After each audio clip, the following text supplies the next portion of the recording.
हाँ, एम्बुलेंस का जैसे आवाज करता था उस दिन किया था ना, वही सेम आवाज निकाल। चलो।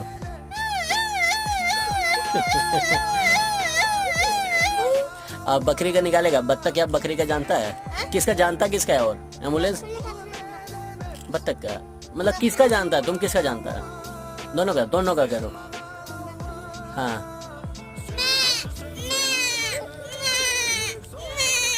और दूसरा का बत्तख का करो। बत्तख बत्तख। ना ना ना, ये कुछ ठीक नहीं रहा।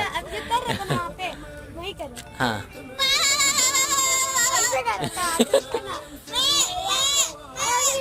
हाँ हाँ।